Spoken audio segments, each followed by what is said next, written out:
Bonjour mes chéris, Marie-Josée Saint-Laurent notaire, pas ordinaire. C'est la 13e chronique juridique que je vous présente. Et pour ceux qui ne sont pas familiers avec ça, je vais répondre à vos questions en rafale à la fin, des questions que vous allez me poser en dessous, là, dans les commentaires. Voilà. Et ben, je vous souhaite la bienvenue à cette chronique juridique que j'ai tellement hâte toujours de faire avec vous. Sans plus tarder, j'y vais avec la question de Karine de Yamaska.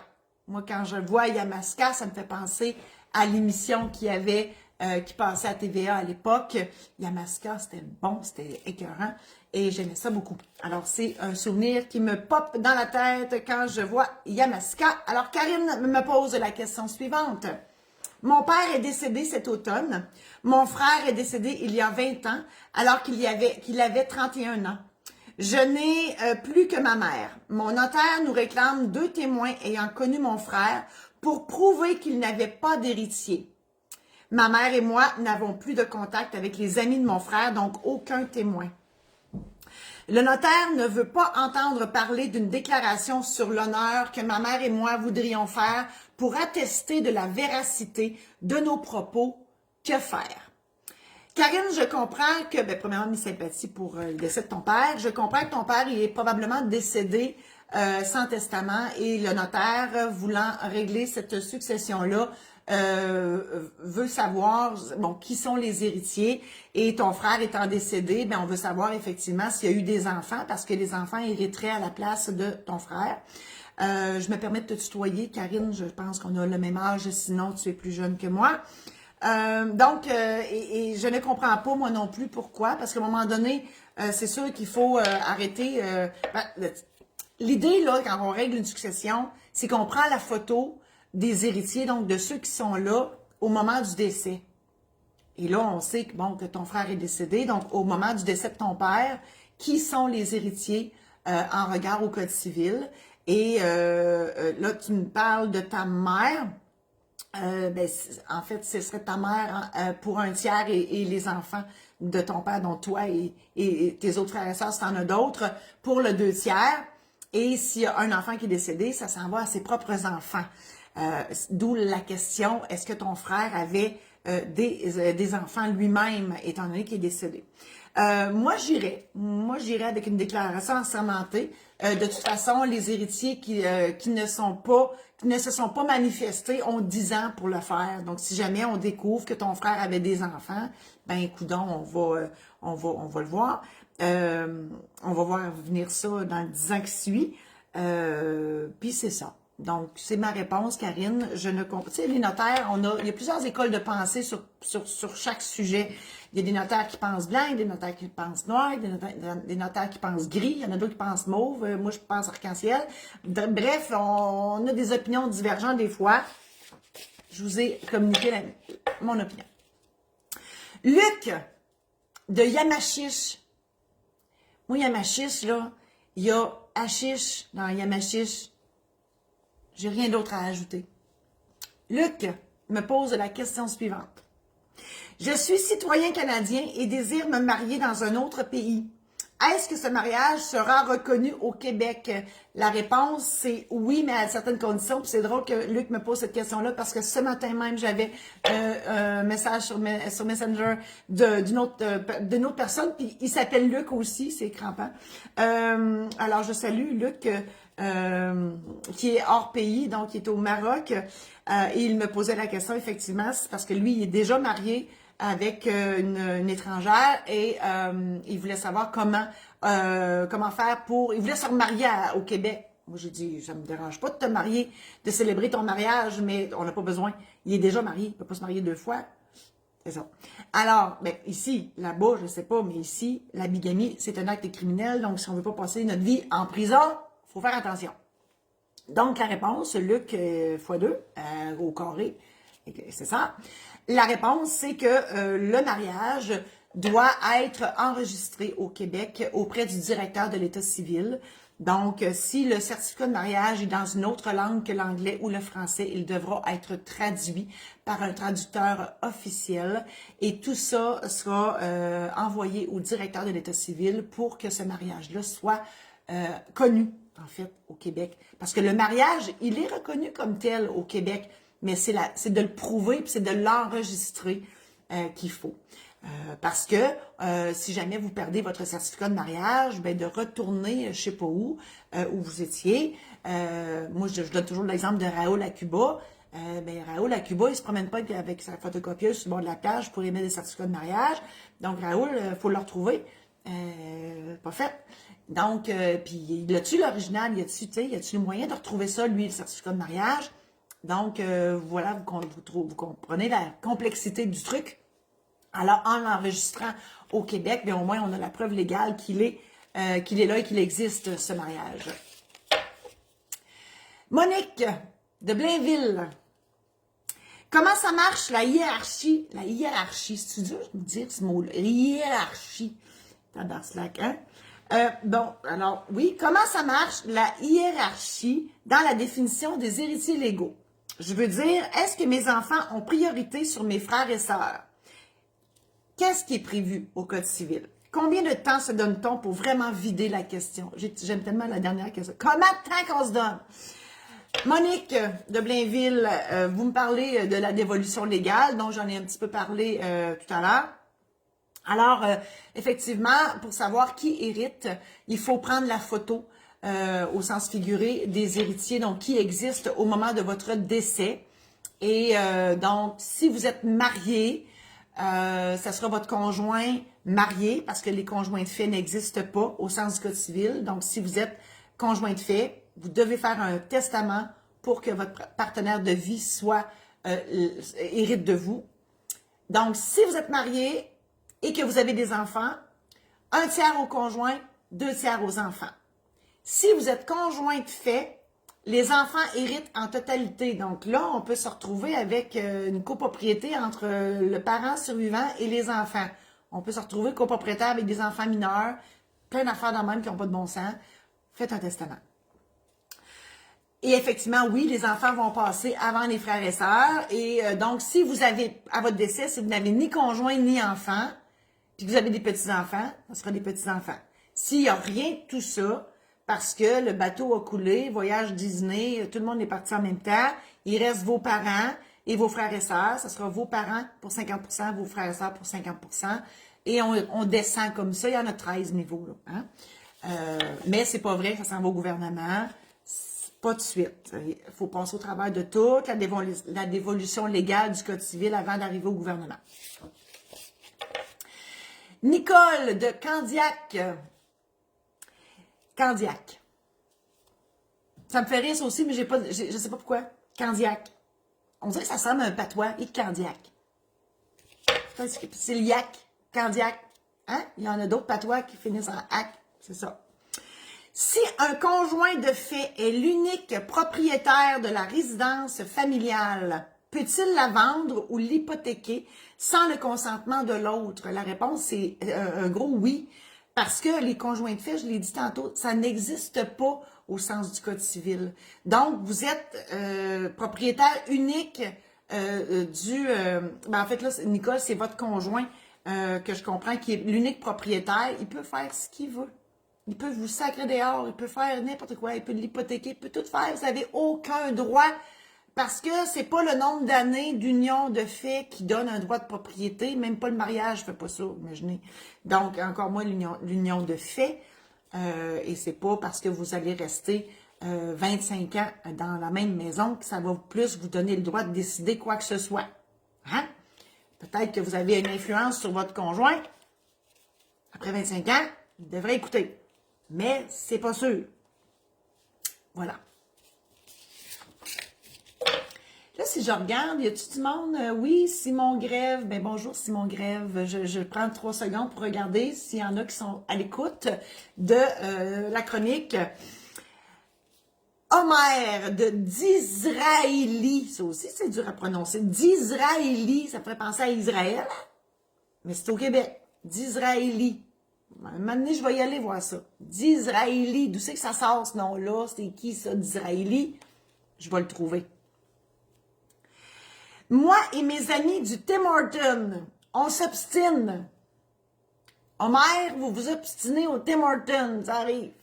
Puis ça arrive aussi qu'à chaque matin, que vous allez refaire le monde à votre façon, avec vos chums. Mais là, vous vous obstinez. Je vais essayer de vous aider, Homer. Je veux savoir si, quand un des deux conjoints de fait devient inapte, est-ce que la loi accorde à l'autre conjoint le pouvoir de gérer ses affaires? Là, je ne sais pas qu'est-ce que vous... J'ai un feeling que ça, c'était votre opinion, là, Homer, là, mais si c'était le cas, c'est vos amis qui ont raison. L'union de fait, donc les conjoints de fait, n'ont aucun droit au sens du Code civil.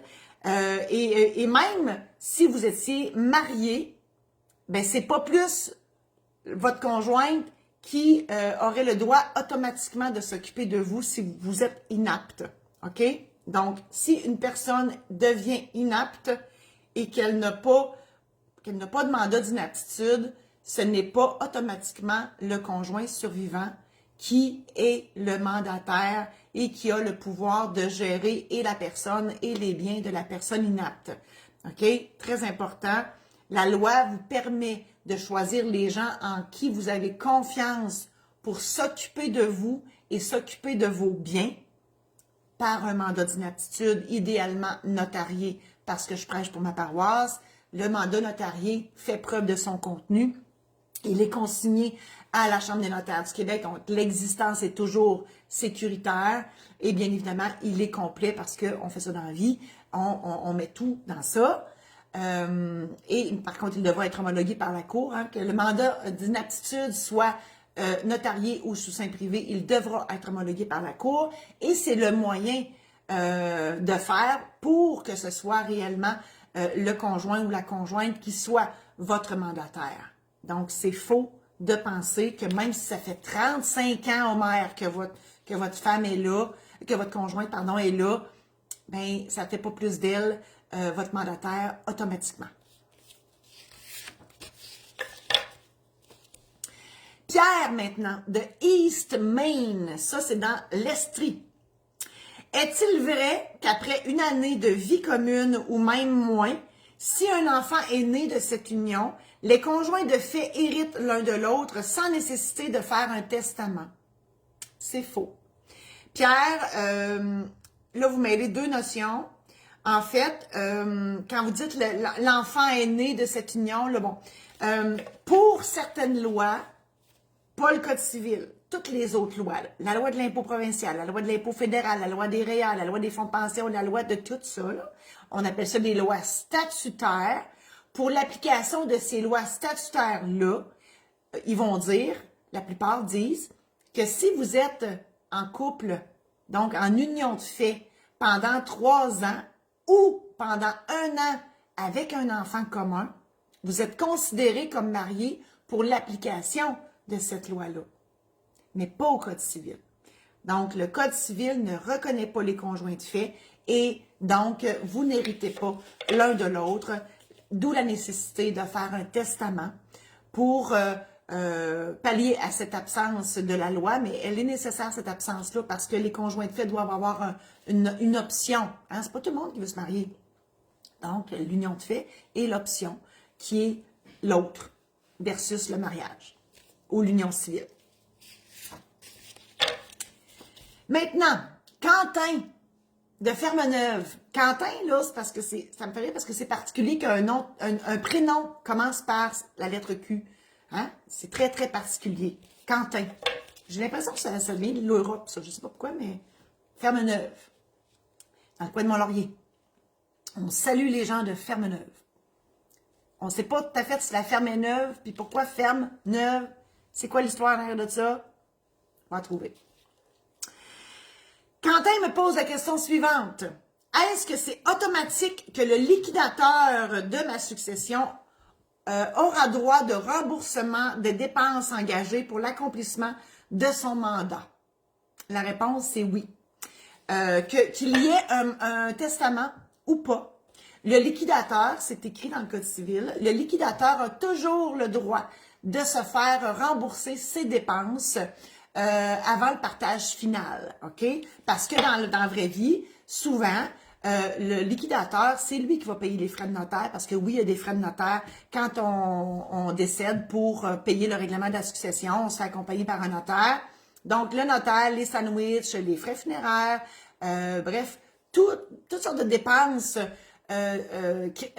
effectuées dans le cadre de son travail de liquidateur. Donc, oui, c'est pas au liquidateur à payer ça de sa poche. Donc, nécessairement, il pourra se faire rembourser par la succession, mais avec pièces justificatives. Hein? Il ne peut pas se faire des chèques de même, le liquidateur. Il doit se faire rembourser avec pièces justificatives, parce qu'à la fin de son travail, il devra rendre compte aux légataires ou aux héritiers.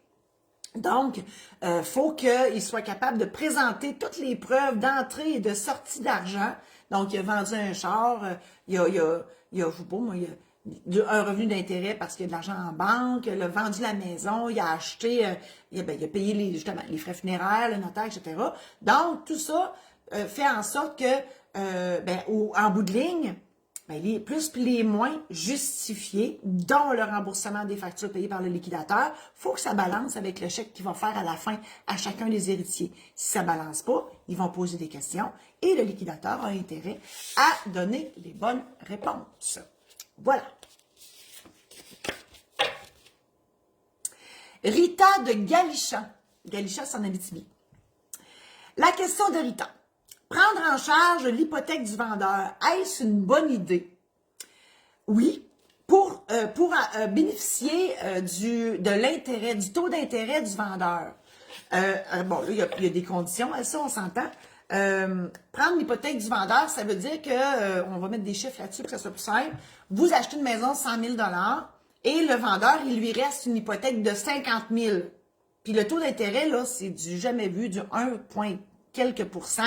Là, vous dites, hey, au lieu de contracter une hypothèque de 95 000 à 5-6 %, pourquoi que je continuerais pas? Bonjour, Mme Saint-Onge. Bonjour, Mme Saint-Onge, fidèle au poste, toujours. Donc, pourquoi ne pas bénéficier du 1 point quelques % du vendeur sur son hypothèque? C'est bien beau.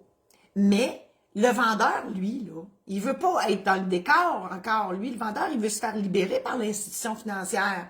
Et la façon de le faire, ben, c'est que vous devez vous présenter à l'institution financière du vendeur et l'institution financière doit faire une étude de votre crédit comme si vous contractiez un nouveau prêt pour savoir si vous avez les moyens de rembourser ce prêt-là et surtout pour être capable de libérer le vendeur parce que sinon, le vendeur va rester là puis il va toujours servir de caution. Donc, si vous ne payez pas votre hypothèque, ben, c'est le vendeur qui va être obligé de reprendre la maison et de repayer l'hypothèque. Bon, on revient au point de départ, ce qui n'est pas une bonne idée.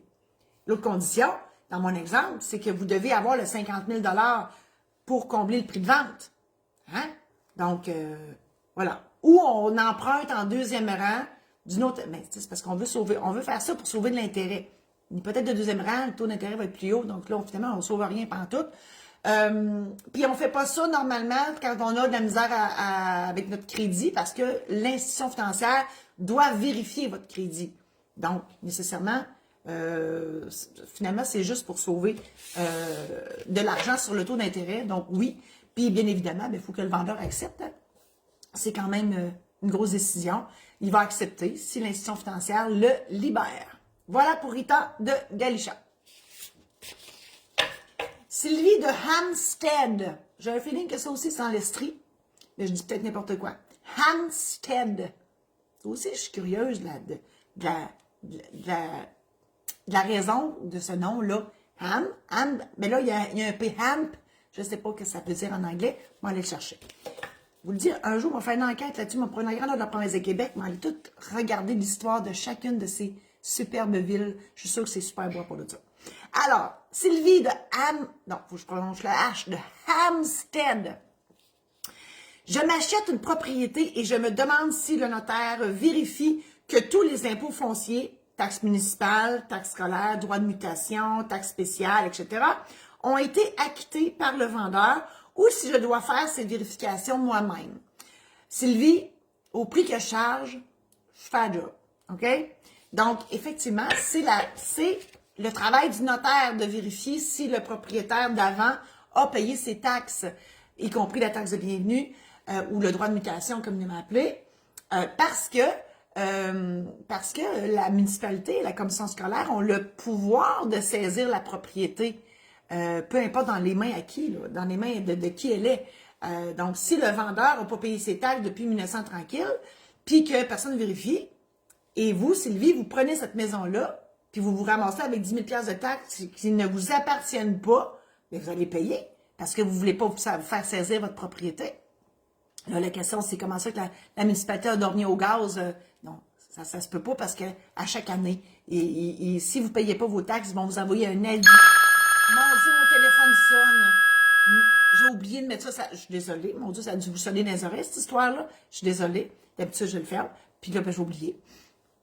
C'est les joies du direct. C'est ça. Et voilà. Alors, je continue. Donc, oui, la ville ou la commission scolaire ont le droit, Nathalie Pelletier, bonjour, ont le droit de saisir la propriété pour le non-paiement des taxes.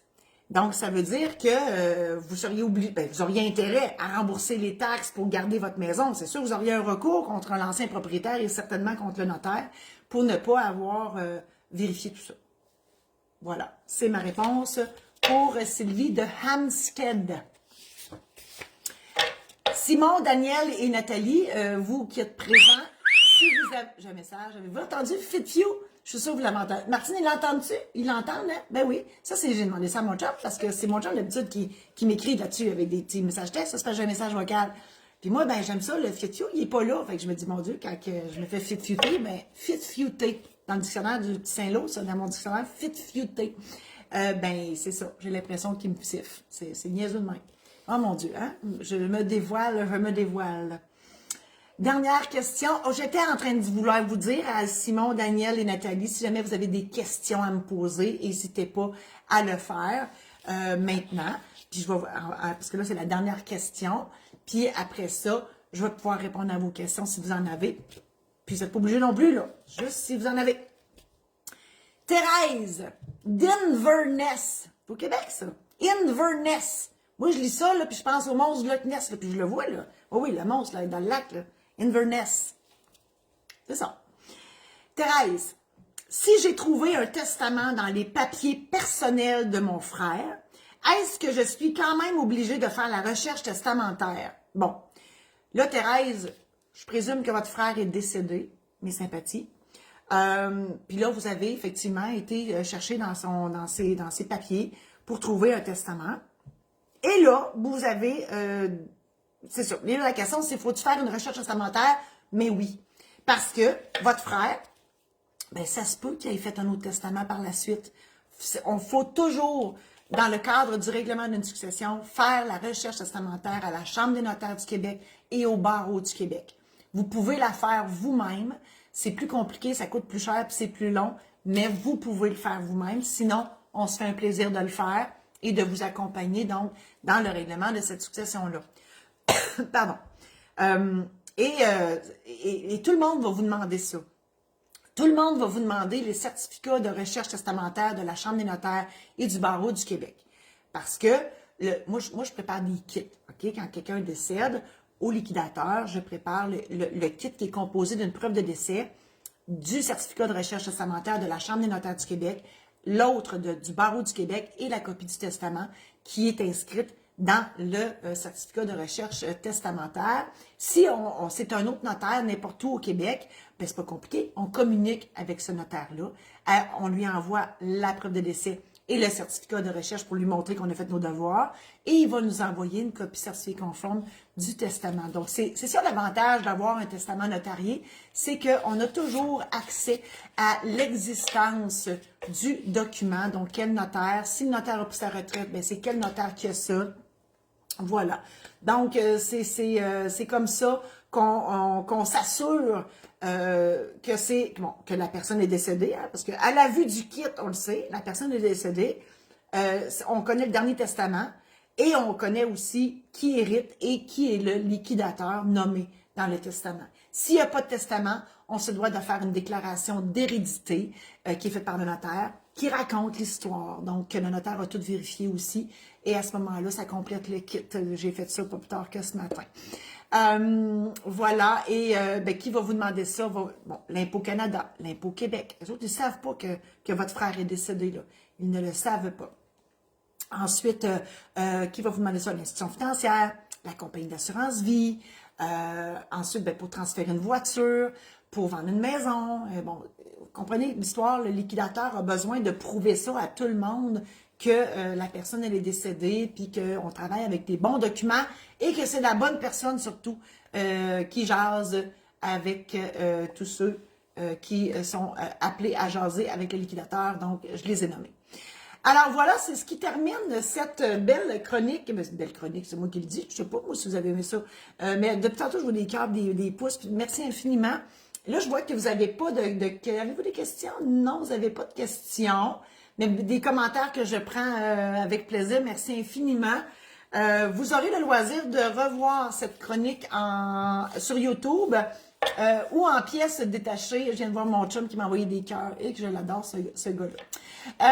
Donc, en pièces détachées parce qu'on fait des petits segments sur YouTube ou au total aussi, elle va être là. Et aussi, on se plaît à faire des bloopers de ça, parce que oui, j'en fais. Ah, j'ai une question. Simon me dit, mon dernier paiement d'hypothèque doit-il se faire chez mon notaire? Non, mais la quittance, oui. Vous devez, Simon, demander au notaire. Je peux le faire pour vous, ça se fait à distance. Donc, si je comprends que vous avez reçu la lettre de votre institution financière vous disant que vous avez fini de payer votre hypothèque. Et là, j'espère que vous avez fait « yeah ». Et donc là, oui, il faut faire la quittance parce que la lettre de l'institution financière, ce n'est pas la preuve légale et ce n'est pas, surtout pas le moyen d'enlever la garantie hypothécaire sur votre maison. Et vous êtes mieux de le faire maintenant parce que les frais augmentent tout le temps. L'institution financière peut pas perdre, mais peut remiser très, très loin dans ses sous-sols votre dossier. Si vous demandez la quittance dans 20-30 ans d'ici, ça se peut qu'ils cherchent longtemps, puis c'est plus long, puis c'est plus compliqué, puis bon. Donc, pourquoi faire après-demain ce qu'on peut faire aujourd'hui? Donc, aujourd'hui, maintenant, demandez votre quittance au notaire de votre choix dans la province de Québec. Alors, merci infiniment d'avoir assisté à cette chronique juridique. Je vous invite à visiter mon site internet marie-josée-saint-laurent.com où il y a mes conférences que j'ai débutées, mes conférences en Zoom. Il y aura des conférences live bientôt aussi. Plein de programmes en ligne sur tous les sujets dont je traite dans mes chroniques, que ce soit pour l'achat d'une maison, que ce soit pour faire votre testament, mandat d'inaptitude, aide médicale à mourir, le mariage et le règlement des successions. J'ai aussi une formation en démarrage d'entreprise, le côté légal, et dépenses bêtes. Bref, une foule d'informations accessibles sur mon site internet. Et vous pouvez toujours communiquer avec moi pour une consultation à info@marie-josée-saint-laurent.com. Merci et bonne fin de journée.